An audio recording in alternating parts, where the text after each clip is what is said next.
அஸ்ஸலாமு அலைக்கும் வரஹ்மத்துல்லாஹி வபரகாத்துஹு. அளவற்ற அருளாளனும் நிகரற்ற அன்புடனுமாகிய அல்லாஹ்விற்கு எல்லா புகழும், ஏக இறைவனின் சாந்தியும் சமாதானமும் நம் அனைவரின் மீதும் என்றென்றும் உண்டாவதாக. ஆமீன். அல்ஹம்துலில்லாஹ். லாஸ்ட் வீடியோவில் யாரெல்லாம் எனக்கா துவா செய்யுங்கன்னு சொல்லியிருந்தீங்களோ அந்த ஒவ்வொருத்தருக்காகவே நாங்கள் துவா செஞ்சோம். எங்களுக்காக நீங்கள் துவா செய்யுங்க. ஒரு முஸ்லீம் இன்னொரு முஸ்லீமுக்காக மறைமுகமாக துவா செய்யும்போது அல்லாஹு தாலா அந்த துவா உடனே கபூல் செய்கிறான். அது மட்டும் இல்லாமல் பக்கத்தில் ஒரு மலக்கு நின்று கொண்டு யா அல்லாஹ் இவருக்கு நீ அதே போல் கொடு அப்படின்னு நமக்காக துவா செய்கிறாங்க. இட் மீன்ஸ் நம்ம பிறருக்காக துவா செய்யும்போது மலக்குமார்களே நமக்காக துவா செய்கிறாங்க. எனவே துவாவின் மூலம் ஒன்றிணைவோம் இன்ஷா அல்லாஹ்.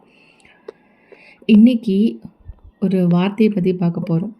அதாவது நம்ம நிறைய திக்ர் ஓதிருப்போம், நிறைய குர்ஆன் வசனம் ஓதிருப்போம், நம்மளோட துவா அல்லாஹ் இடத்துல கபூல் ஆகணும் அப்படிங்கிறதுக்காக.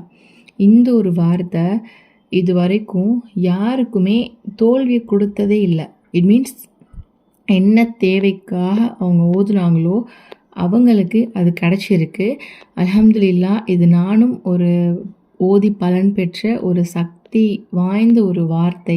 இன்னும் நிறைய பேர் இந்த வார்த்தையை சொல்லி அல்லாஹ்கிட்ட கேட்டு அதன் மூலம் அவங்களோட துவா கபூலாக இருக்குது. அப்படிப்பட்ட ஒரு சிறப்பான ஒரு வஜீஃபா தான் இந்த வஜீஃபா. அது நம்மள பாதி பேருக்கு தெரிஞ்சிருக்கலாம். அல்லாஹு அல் முஸ்தஆனு, அதாவது அல்லாஹ் உதவி தேடப்படக்கூடியவன். அல்லாஹு அல் முஸ்தஆனு, அல்லாஹ் உதவி தேடப்படக்கூடியவன்.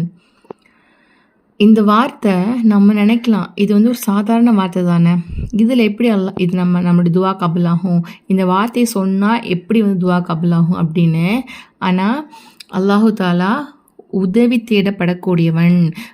நம்மளுடைய உதவி எல்லாத்தையுமே நம்ம கேட்கக்கூடியவன் அல்லாஹ் மட்டும்தான். அவன் உதவி செய்யக்கூடியவனாக இருக்கான். யாரெல்லாம் என்கிட்ட உதவின்னு கேட்குறீங்களோ அவங்களுக்கு நான் கொடுக்கக்கூடியவனாக இருக்கேன் அப்படிங்கிறதான் இதோட மீனிங்கு, ஃபுல் ஃபார்மே. அதனால் இந்த ஒரு திக்கரை அல்லாஹ்வின் மீது முழு நம்பிக்கை வச்சு நம்ம சொல்கிற எல்லாமே இதுதான். அதாவது என்ன தேவைக்கு வேணாலும் சரி, அது ஹலாலான ஹாஜத்துக்களாக இருந்துச்சு அப்படின்னா அல்லாஹ்வின் மீது முழுமையான நம்பிக்கை. ஏன்னா துவா அப்படிங்கிறது நம்மளுடைய துவா அப்படிங்கிறதுல நம்மளுடைய ஈமான் அப்படிங்கிறது முழுமையாக இருக்கணும். ஏன்னா அல்லாஹ் சொல்கிறான், என்ன மனிதன் எப்படி நினைக்கிறானோ அவன்கிட்ட நான் அப்படி தான் நடந்துக்கிறேன் அப்படின்னு.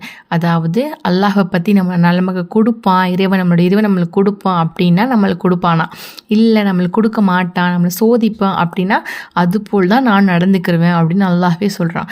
அப்போ நம்ம அல்லாஹ்வை எனக்கு என்னோட இறைவன் கொடுப்பான் அப்படிங்கிற முழு நம்பிக்கையோடு இதை ஓத ஆரம்பிக்கணும். நிஜமாகவே ஒரு சின்ன வார்த்தை தான். இந்த வார்த்தை நம்மளுடைய துஆவை கபூலாகும். அது மட்டும் இல்லாமல் நம்ம என்ன ஒரு சிக்கலாக இருந்தாலும் சரி, என்ன பிரச்சனையாக இருந்தாலும் சரி, இந்த ஒரு வார்த்தை அதை தீர்த்து வைக்கும். எனக்கு பல முறை எனக்கு ஏதாச்சும் ஒரு இது அப்படின்னா இந்த ஒரு வஜீஃபாவை தான் நான் ஓதுவேன். இன்ஷா அல்லாஹ் இனி நீங்களும் ஓதி பாருங்கள். உங்களுக்கு தேவையானதை நியத்து வச்சு அல்லாஹ் இடத்துல இந்த ஒரு வார்த்தையை சொல்லி ஓதுங்க, நிச்சயமாக கபூலாகும். முன்னாடி ஒரு 11 செலவாத்து ஓதிக்கோங்க, அதுக்கப்புறம் இந்த ஓதுங்க, இதுக்கு பின்னாடி 11 செலவாத்து ஓதிக்கோங்க. அது என்ன செலவாத்தாக வேணாலும் இருக்கலாம். அல்லாஹுமா ஸல்லி அலா சையதினா முஹம்மத் அந்த குட்டி செலவாத்தாக கூட இருக்கலாம். ஆனால் செலவாத் கண்டிப்பாக ஓதிட்டு இந்த ஒரு வார்த்தையை உங்களால் எவ்வளோ முடியுதோ 100 முறையாக இருக்கலாம், 300 முறையாக இருக்கலாம், இல்லைனா 33 தடவையாக கூட இருக்கலாம். ஸோ எவ்வளோ தடவை வேணாலும் ஓதி துவா செய்யுங்க. நிச்சயமாக நீங்கள் எதுக்காக இறைவன்கிட்ட கேட்டிங்களோ அந்த விஷயம் உங்கள் கண்ணு முன்னாடியே நடக்கும். இந்த ஒரு வார்த்தைக்கு அவ்வளோ பவர் இருக்குது. இன்ஷா அல்லாஹ் இது கண்டிப்பாக ஓதி கேளுங்க. இது யாருக்கெல்லாம் பயனுள்ளது அப்படின்னு நினைக்கிறீங்களோ அவங்க கூடயும் கண்டிப்பாக ஷேர் பண்ணிக்கோங்க. அல்லாஹ் நம்ம அனைவருக்கும் ஜன்னத்துல் ஃபிர்தௌஸ்ங்கிற உயர்ந்த ஸ்வர்க்கத்தை தருவானாக என்று துவா செய்வதாக விடைபெறுகிறேன். ஆஹிர் தவானா அல்ஹம்துலில்லாஹி ரப்பில் ஆலமீன். அஸ்ஸலாமு அலைக்கும் வரஹ்மத்துல்லாஹி வபரகாத்துஹு.